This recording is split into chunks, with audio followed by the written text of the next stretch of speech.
The cold was the first thing he registered. A cold that seeped right into his bones, not like a winter chill, more like the absolute zero of deep space. Then came the light, harsh, sterile, and utterly alien. Subject 734, or Alastair Finch as he'd been known on that distant blue planet called Earth, pried open eyelids that felt fused shut. He definitely wasn't on Earth anymore. The last thing he remembered? A summer sky, a picnic, laughter, then a shadow that swallowed the sun, and a silence that screamed. Now, there was only this smooth, featureless containment cell, and the ever-present hum of technology far beyond anything humans could dream up. They'd been taken, hundreds of them, from every corner of their world. But why? The answer lay in the chillingly precise instruments descending from the ceiling, and in the detached, multifaceted eyes of the beings observing them, the Cathar. To these invaders, humanity was nothing more than a curious biological specimen. Lab rats.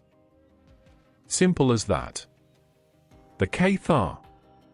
That name, learned through terrifying, unwilling telepathic lessons, just echoed with a history of cosmic conquest. These were beings of immense intellect.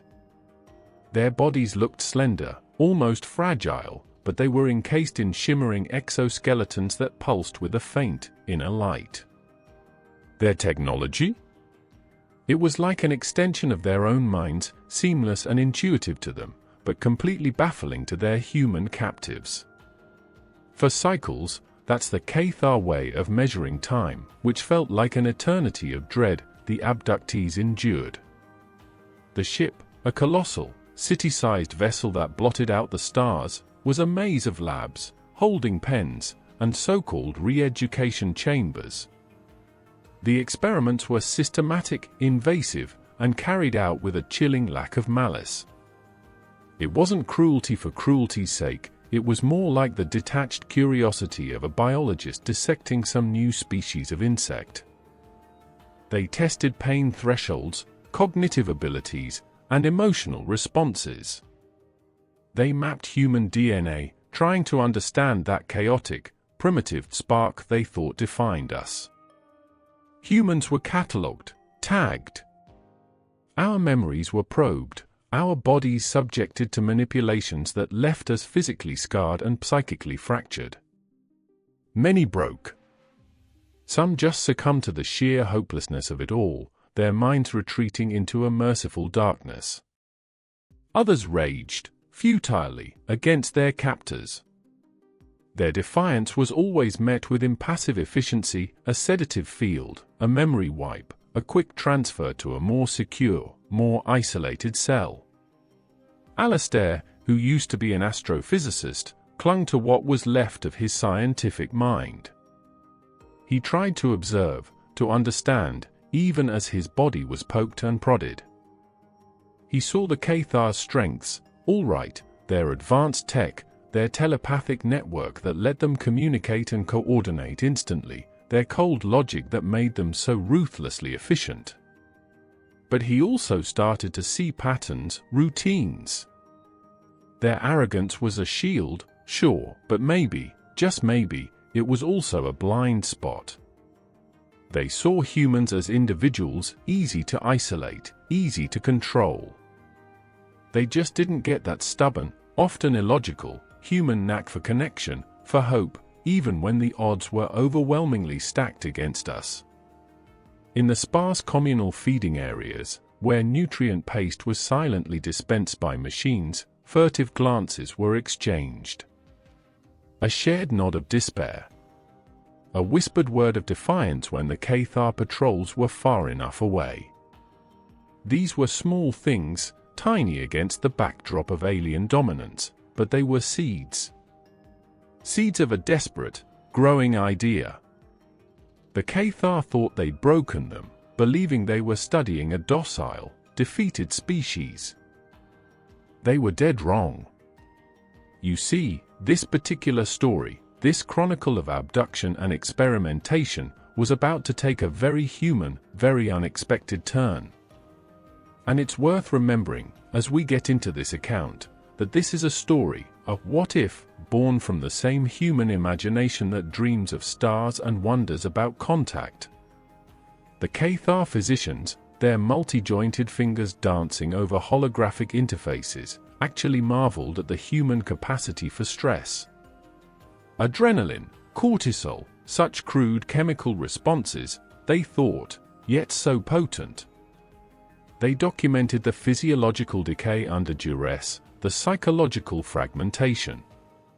Subject 48, a woman named Lena Hansen who'd been a botanist, wept silently as they analyzed her tear ducts, the salinity of her sorrow just another point of academic interest.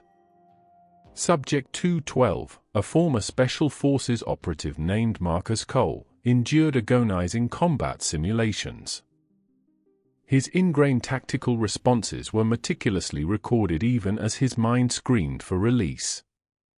His scars, old and new, told a story the Cathar thought they understood, a creature bred for violence, easily provoked, easily predictable. They logged his aggression, his resilience, but totally missed the cold, calculating patience behind his eyes. The Cathar leader, a being called Prime Assimilator Xylar, addressed its underlings in that silent, instantaneous telepathic language of theirs. The Terran specimens show remarkable biological adaptability, yet their societal structures are primitive, their emotional responses volatile and illogical.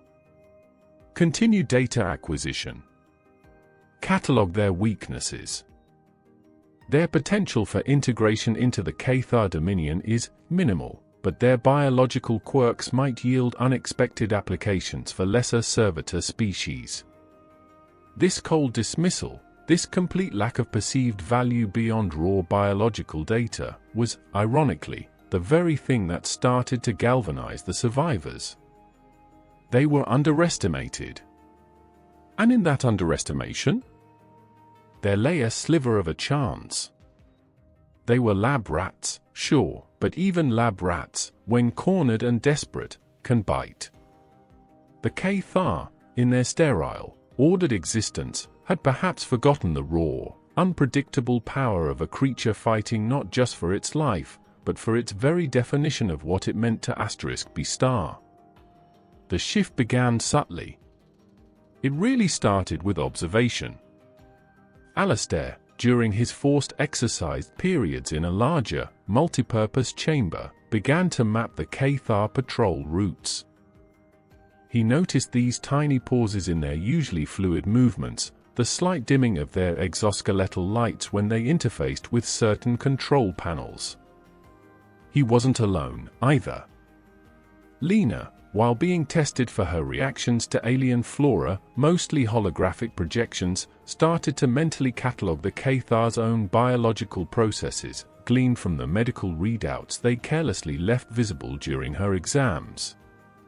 She noticed their respiratory cycles, the way their skin, visible beneath gaps in their armor at the joints, flushed a bit when they got agitated. Marcus Cole, subjected to endless physical endurance tests, used those sessions to study the Cathar's combat drones. He noted their targeting parameters, their response times, the subtle whirring sounds that came right before their attacks. He also observed the Cathar themselves, their guards. They were strong, fast, and their movements precise. But they were also super reliant on their technology. Their physical combat skills, without their energy weapons or personal shields, seemed, well, unpracticed. They didn't need brute force when their minds and machines did all the heavy lifting. The real catalyst, though, came from a totally unexpected place. Subject 801, an elderly woman named Ilara Vance, had been a barista back on Earth. A creator of artisanal coffee blends, no less. The Cathar, in their dietary analysis, had dismissed caffeine as just some mild neurostimulant, common in many primitive plant species across the galaxy. They even gave it to her occasionally, in its raw, unprocessed form, as part of their environmental enrichment program, designed to keep the specimens responsive. They just couldn't get their heads around the ritual, the comfort, the almost sacred importance humans placed on such a simple drink. Ilara, frail but with eyes that held an unyielding fire, began to share her meager ration of coffee beans. It was a huge risk, sharing anything was forbidden. But the Cathar guards, probably seeing it as just another bizarre human habit, often looked the other way. It was during one of these secret coffee-sharing moments that Lena had her epiphany. She'd been watching a Cathar technician who seemed unusually sluggish after accidentally inhaling some dust from a Terran plant sample being analyzed nearby. "Alastair," Lena whispered one cycle, her voice barely audible over the ship's hum, as they passed each other in a sterile corridor, pretending to ignore each other for the ever-watchful optical sensors. Their neurochemistry was surprisingly sensitive to certain alkaloids. Things we metabolize easily. Alastair paused, just for a split second. "Caffeine?" Lena nodded, a tiny, almost imperceptible movement. "Potentially. Highly concentrated, it might actually act as a neurotoxin to them. Their metabolic pathways are so streamlined, so specialized." Of course, this was all just a wild guess, a desperate hope based on bits and pieces of observation, with no solid scientific proof beyond their current, awful situation. The idea, as wild and improbable as it was, began to spread. Not through words, not at first, but through shared glances over steaming, illicitly brewed cups of Ilara's coffee. Through small, almost invisible gestures of solidarity. Marcus, with his knowledge of improvised weaponry and disruption, started to sketch out a plan. Alastair, with his knack for understanding systems and patterns, began to identify potential weak spots in the ship's infrastructure, focusing on the less guarded maintenance conduits and waste recycling systems. There were only a handful of them, maybe a dozen at most, who were truly committed. Others were too broken, too scared. But this core group, bound by shared trauma and a desperate hunger for freedom, began to weave the loose threads of their knowledge into a fragile tapestry of rebellion.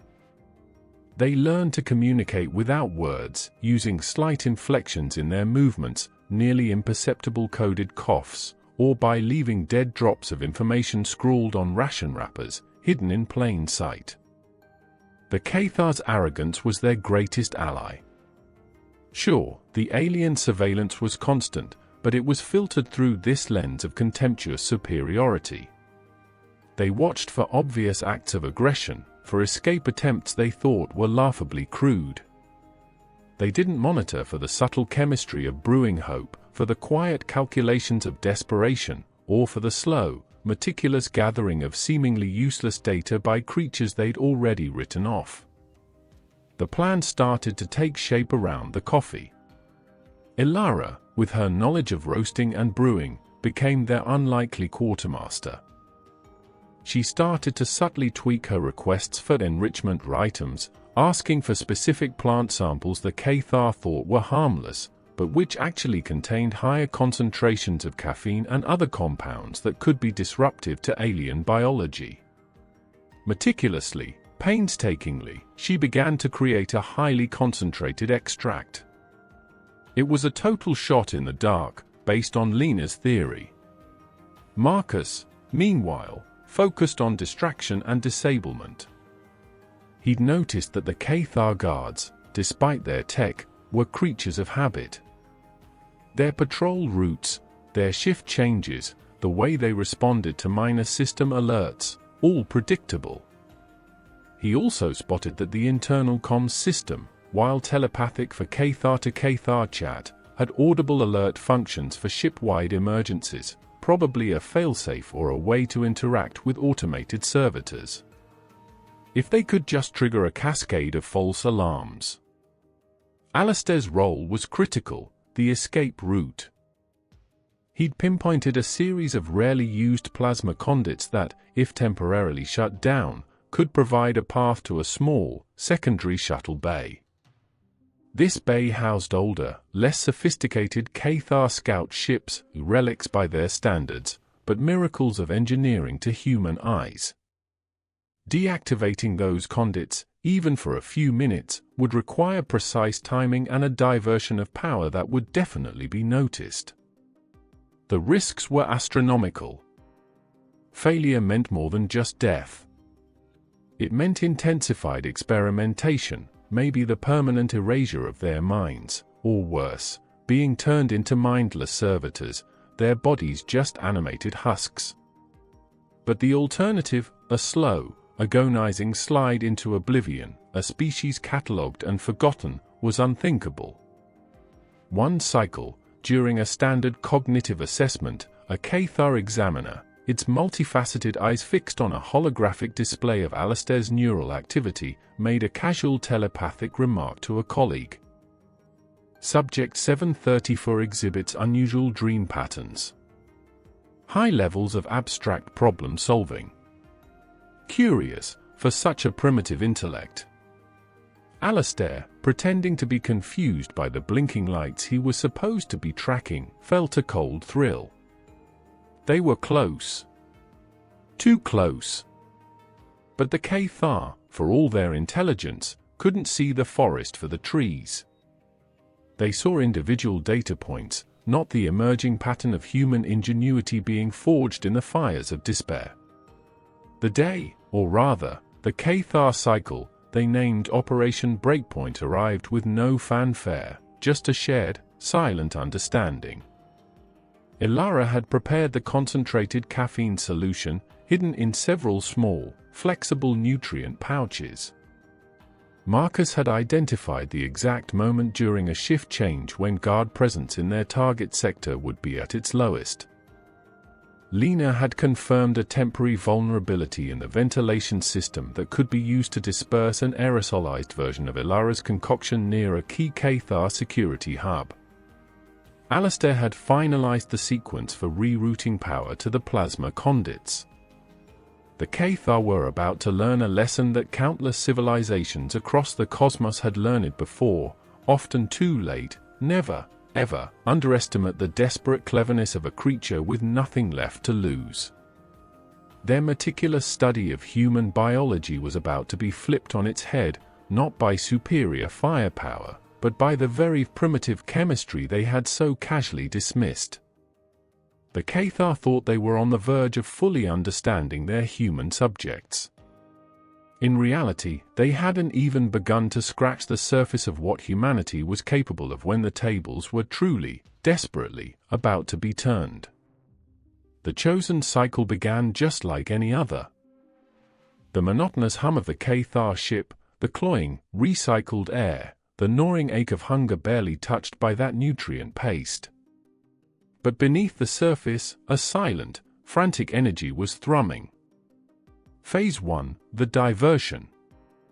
Marcus, during his recreational period in the communal area, faked a sudden, violent seizure. It was an award-winning performance he'd never get credit for. He thrashed, gurgled, his eyes rolling back. Cathar guards, usually so impassive, showed a flicker of something. Annoyance? Mild scientific curiosity? Two of them approached, their energy prods ready. This was the signal. As they bent over Marcus, two other abductees, already briefed by him, staged a loud, panicked argument on the far side of the room, drawing the attention of the remaining guards. In that engineered chaos, Lena, looking like she was rushing to Marcus's aid, accidentally stumbled near a ventilation intake, a small, almost invisible pouch in her hand. With a movement too quick for Cathar eyes that evolved to track the slow march of geological time, not the desperate flick of a human wrist, she punctured the pouch and thrust it against the grate. A fine, almost invisible mist of Ilara's hyper-concentrated caffeine compound got sucked into the ventilation system, heading straight for the local Cathar security monitoring station. At the same time, Alastair, in his cell, began his own gamble. He had, over weeks, secreted away tiny metallic slivers, bits from broken ration dispensers. Using a piece of sharpened bone, a grim souvenir from a long-dead fellow captive whose remains had been carelessly chucked out, he began to painstakingly etch a bypass circuit onto the back of his cell's control panel, a panel he'd subtly loosened over time. His target? A minor diagnostic system that, if overloaded, would send a cascade of error messages throughout the local network, confusing the Cathar even more. The first sign that Lena's aerosol had worked came subtly. On the main Cathar command deck, visible on a massive holographic display showing the ship's internal workings, a few status icons for the Sector Gamma 7 security nexus began to flicker erratically. Prime Assimilator Xylar noted it with a brief pulse of telepathic inquiry. Minor atmospheric contaminants detected in Gamma 7. Neurological interference with on-site personnel reported. Minimal. Dispatcher cleansing drone. Minimal. That was their assessment. They had no clue what was really happening. The Cathar in the Gamma 7 Nexus weren't just experiencing minimal interference. They were experiencing a sudden, overwhelming synaptic storm.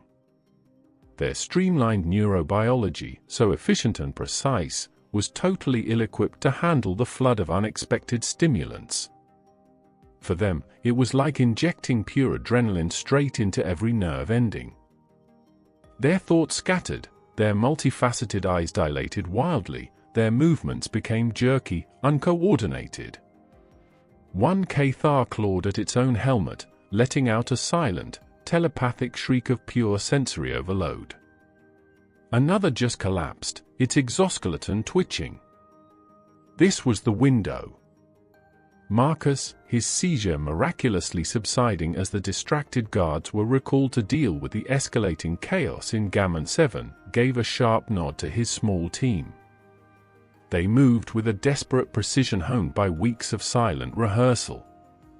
Two of them, a former engineer and a gymnast, scrambled into an access duct Marcus had previously ID'd, its cover pried open with a sharpened spoon handle.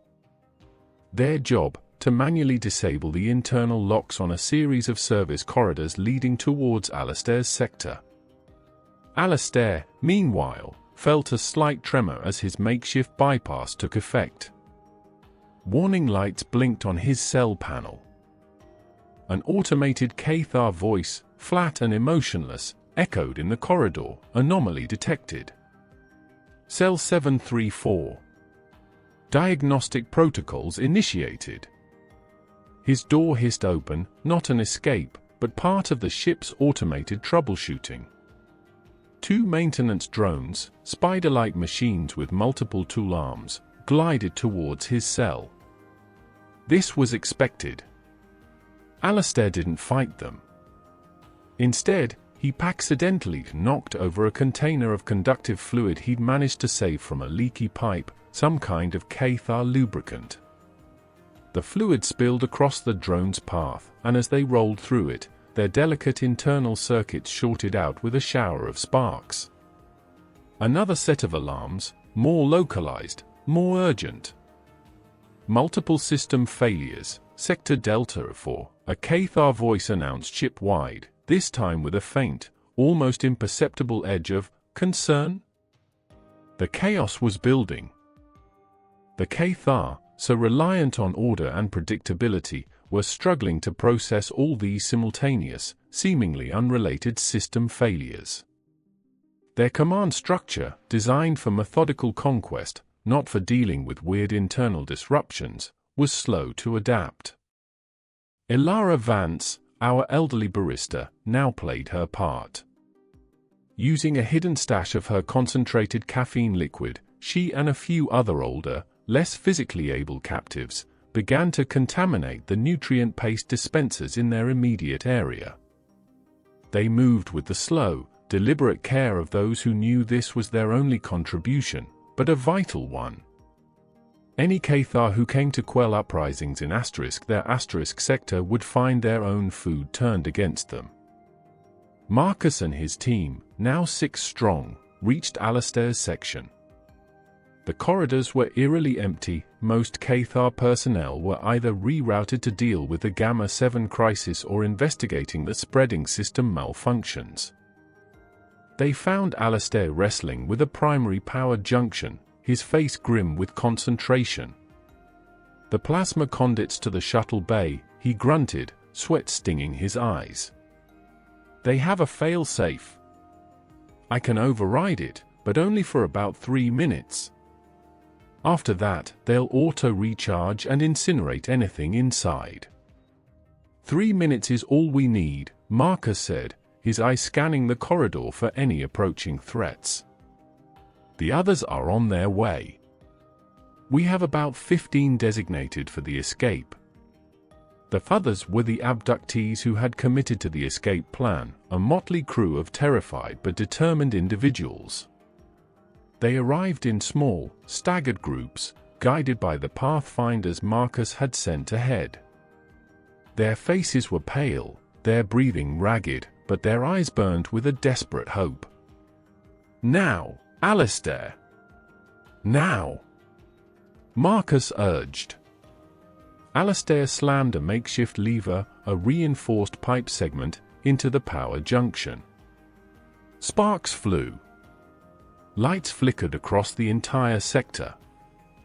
A deep, groaning sound echoed through the deck plates as massive power relays were forcibly rerouted.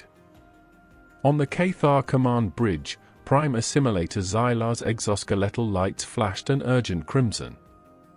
Critical power drain, Delta Sector? Unauthorized access to Shuttle Bay 7. All available security units converge. But all available units were stretched thin, confused, some already knocked out of commission by the spreading caffeine contamination. The Cathar had built a perfect system, sure, but it was a rigid perfection. They hadn't accounted for the chaotic, unpredictable, and frankly, illogical ingenuity of human beings fighting for their lives. The heavy blast door to the plasma conduit access tunnel hissed open. Alistair stumbled back, his face grimy. Go. You have 3 minutes. Maybe less. Marcus shoved the first group of abductees inside. Move. Don't look back.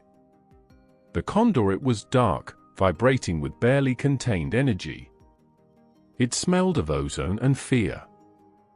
As the last of the 15 scrambled into the conduit, a squad of Cathar guards rounded the corner, their energy weapons firing. Plasma bolts seared the air where the humans had been just moments before. Marcus, Alistair, and Lena, the last to enter, were met with a hail of fire. Lena screamed as a bolt grazed her arm. Alistair shoved her forward. Marcus, a grim smile on his face, turned.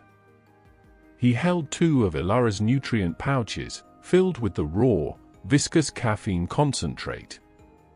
He didn't have a weapon, not in the traditional sense. But he had something the Cathar had never, ever anticipated. He hurled the pouches like grenades. They burst against the lead Cathar's chest plate, splashing the dark, sticky liquid.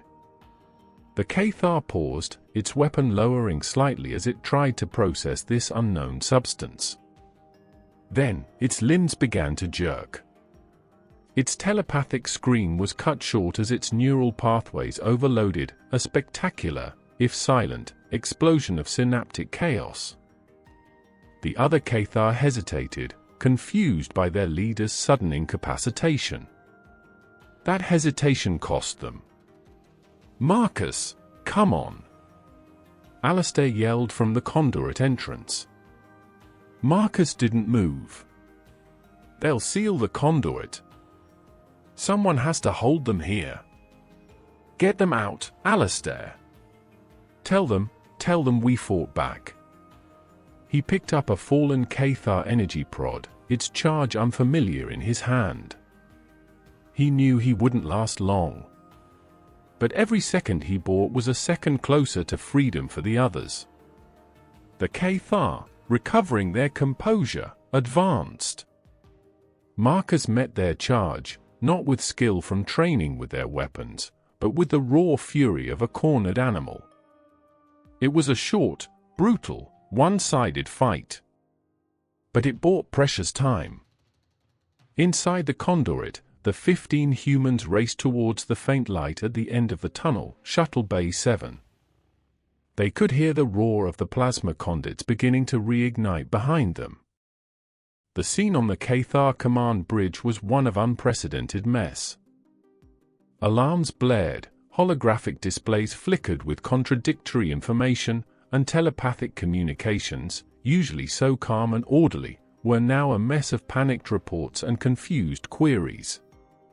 Prime Assimilator Xylar struggled to regain control, its own thought processes a bit foggy from the lingering, ship-wide low-level exposure to the aerosolized caffeine that had spread far beyond Gamma-7. The human neurotoxin, as some Cathar were now frantically calling it, wasn't strong enough in these trace amounts to knock them out, but it was enough to disrupt their fine-tuned mental sharpness, to introduce a frustrating static into their collective consciousness. "Report!" Xylar projected, its mental voice strained. "Status of Shuttle Bay 7. A Cathar operations officer, its movements jerky, responded, "Intruders, confirmed in Shuttle Bay. 3 scout vessels, powering up. Their launch sequences are unfamiliar. Primitive." The 15 humans, led by Alistair and a traumatized but resolute Lena, burst from the conduit just as the plasma roar behind them intensified, sealing their escape route and, tragically, Marcus's fate. Shuttle Bay 7 was an older section of the massive Cathar vessel, filled with smaller, mothballed scout ships. They looked ancient by Cathar standards, but to the humans, they were starships, gleaming with the promise of freedom. Alistair, drawing on his astrophysical knowledge and the hasty Cathar schematics he'd managed to glimpse during his captivity, pointed to 3 identical, needle-nosed craft. "Those. They're short-range, but they have independent navigation and life support. Basic flight controls shouldn't be *2*alien. Panic was a luxury they just couldn't afford." Adrenaline fueled their movements. They split into 3 teams of 5. The hatches hissed open with surprising ease. Cathar security protocols in these older bays were lax, designed to prevent theft by their own kind, not by species they considered incapable of understanding a door handle, let alone a starship. Inside, the cockpits were a bewildering array of glowing symbols and strange, organically shaped controls.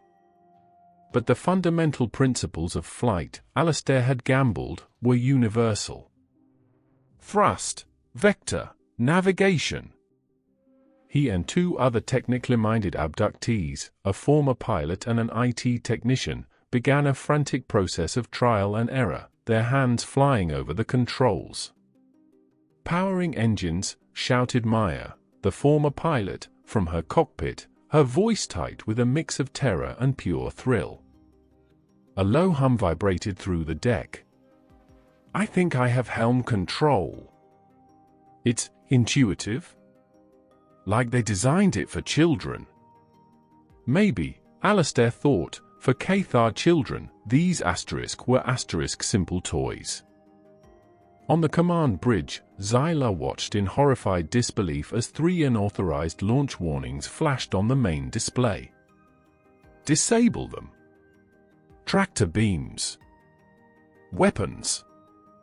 But the bay's external doors were already cycling open, an automated process kicked off by the ship's power-up sequence. And the Cathar gunnery crews, their minds clouded and reaction slowed by the lingering effects of the caffeine, were struggling to get a target lock. Their precise, calculated movements were now clumsy and hesitant. Ship 1, clear for launch. Alistair yelled into the comm, hoping the internal systems of the 3 human-piloted ships could somehow talk to each other. Miraculously, a crackle of static and Maya's voice came back. "Copy that, Prometheus. Following your lead." Prometheus. Alistair almost smiled. A fitting name for their stolen fire. The 3 scout ships lifted awkwardly from the deck, their engines sputtering erratically as the human pilots fought the alien controls. They were clumsy, a far cry from the graceful Cathar vessels, but they were *moving star. They cleared the bay doors just as the first confused plasma bolts from the mothership began to streak past them. "Evasive maneuvers!" Lena cried from Alistair's co-pilot seat. Her medical knowledge was useless here, but her sharp eyes and quick reflexes were invaluable. Alistair wrestled with the controls, the small ship bucking and weaving through the haphazard Cathar fire. The scene within the Cathar mothership was spiraling further into chaos. Reports of incapacitated crew members were flooding in from multiple sectors as Ilara's special blend nutrient paste continued to be consumed by unsuspecting Cathar. The ship's automated systems, designed for flawless operation, were now actively fighting against a biological agent they had no rules for. The Cathar, a species that had conquered star systems through logic and technological supremacy, were being brought to their knees by a handful of desperate humans and a common earthly stimulant. Their rigid societal structure, their absolute reliance on their telepathic network and technological infallibility, had become their downfall. They had no backup plan for this kind of chaotic, internally generated, biologically targeted assault. They were masters of predictable warfare, of overwhelming force against lesser technologies. They were utterly unprepared for the sheer, unpredictable cleverness of lab rats who refused to stay in their cages. The tables hadn't just turned, they'd been flipped, shattered, and the pieces scattered across the stars. Section 5, Resolution, A New Dawn, a lingering warning. The 3 stolen Cathar scout ships, battered but intact, punched through the chaotic, thinning defensive fire and into the silent void of deep space. Behind them, the Cathar mothership, now a wounded giant, was a scene of internal pandemonium. Its precise formations were broken, its response sluggish, its invincible aura shattered. The humans didn't look back. They couldn't.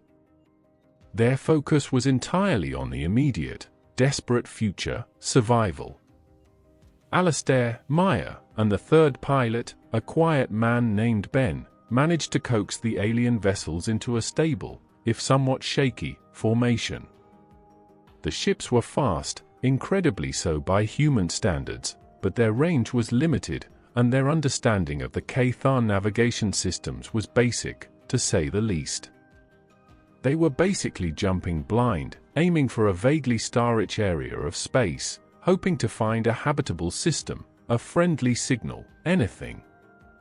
Inside the Prometheus, the small crew of 5 huddled together. The initial thrill of escape was slowly giving way to the huge reality of their situation. They were alone, in an alien ship, in an unknown part of the galaxy. They had nothing but the clothes on their backs and the shared trauma of what they'd been through. But they also had something else. They had freedom, bought at a terrible price. The memory of Marcus Cole, and of the others who hadn't made it, hung heavy in the recycled air.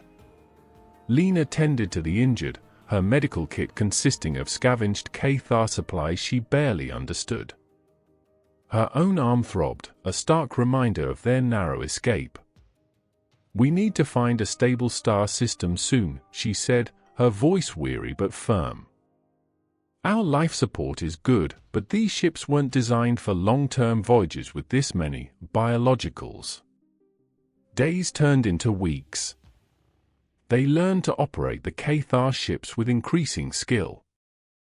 They deciphered enough of the alien language to manage basic ship functions, to understand the star charts, even to send out a crude, multilingual distress signal, a desperate plea piggybacked on Cathar frequencies, like a message in a bottle tossed into the cosmic ocean. They mourned their dead, shared stories of their lives on Earth, and clung to the hope that somewhere, somehow, they weren't the last of humanity. Elara Vance, on Maya's ship, even managed to cultivate a small, hardy earth plant she'd smuggled out in a nutrient pack, a coffee seedling. A tiny, defiant symbol of home, of the ingenuity that had saved them. Prime Assimilator Xylar, aboard the slowly recovering Cathar mothership, faced a crisis unlike anything in the billion-year history of the Dominion. The official report would probably talk about a localized system malfunction, a minor security breach by a few unexpectedly resilient specimens. But those on board knew the truth. They'd been outthought, outmaneuvered, not by superior technology, but by a foe they had utterly dismissed. The incident led to a deep, unsettling re-evaluation within the Cathar hierarchy. The Terran anomaly, as it came to be known, became a case study in the dangers of underestimation. The Cathar, for all their vast knowledge, had failed to grasp the sheer, stubborn, unpredictable force of human will when pushed to the brink. They'd learned that creatures dismissed as primitive could possess a terrifying ingenuity, a way of thinking that could unravel even the most sophisticated systems. The fact that their downfall was kicked off by a common plant alkaloid. That was a source of particular, if silent, Cathar embarrassment and a subject of intense, ongoing study. The fate of the 15 escapees, and the scattered remnants of humanity they represented, remained uncertain. Their journey would be long and dangerous. But they had achieved the impossible. They had faced a technologically superior alien invader, endured horrifying experimentation, and through raw cleverness and an unbreakable will to survive, had turned the tables in the most astonishing way. Maybe one day, their distress signal would be answered. Maybe they'd find a new home among the stars, or even a way back to an Earth that likely thought them lost forever. They might even, in some distant future, encounter the Cathar again. If they did, the Cathar would find a very different humanity, no longer lab rats, but survivors, forged in the fires of captivity, armed with the knowledge of their own incredible resilience. Their story of rebellion would become a whisper, then a legend, a testament that no matter how advanced the predator, no matter how bleak things look, the spark of human ingenuity, when fanned by the desperate winds of survival, could ignite a fire that could startle empires and light up the darkest corners of the universe. It's a powerful idea, this capacity for innovation and courage, even if the Cathar and their tech are just figments of our imagination. That spirit of defiance and cleverness? That resonates. What did you think of their escape?